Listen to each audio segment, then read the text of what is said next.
And well, in a major security blunder by the Trump administration, a U.S. journalist was inadvertently included in a group chat where senior members of the cabinet discussed military plans, strikes against Yemen's Houthi rebels.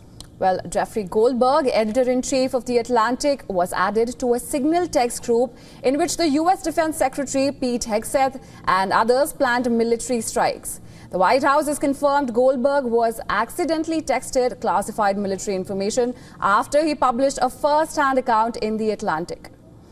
Now, Goldberg writes how he was inadvertently added to a private chat Houthi PC small group on the messaging app Signal.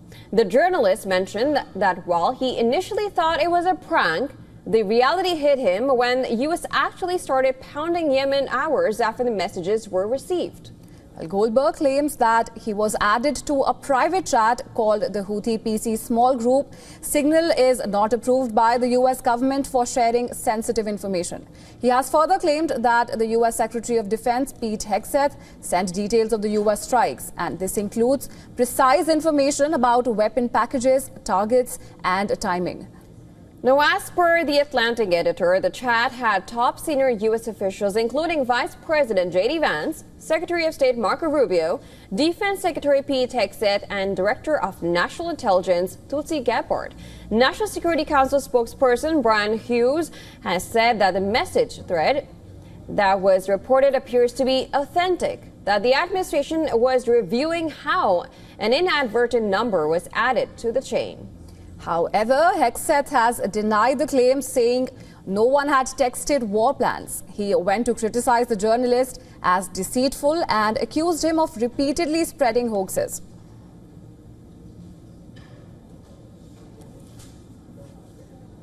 You're talking about a deceitful and highly discredited so-called journalist who's made a profession of peddling hoaxes time and time again, to include the hoaxes of Russia, or the fine people on both sides hoax, or suckers and losers hoax. So this is the guy that peddles in garbage. This is what he does.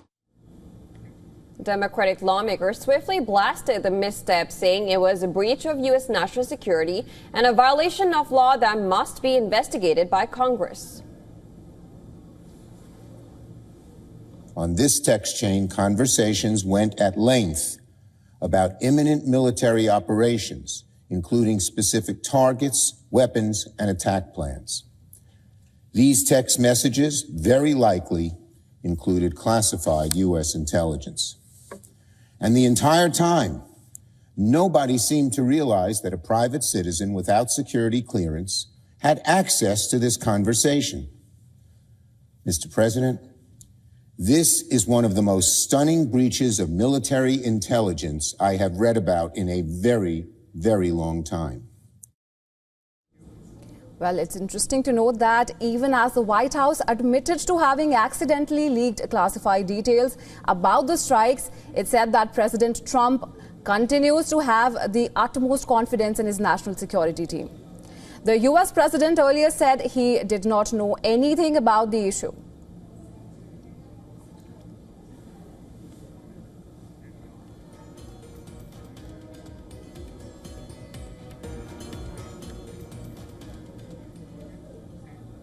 And well, to give us more details on the story, our correspondent Susan Tirani sent us this report from New York. Listen in.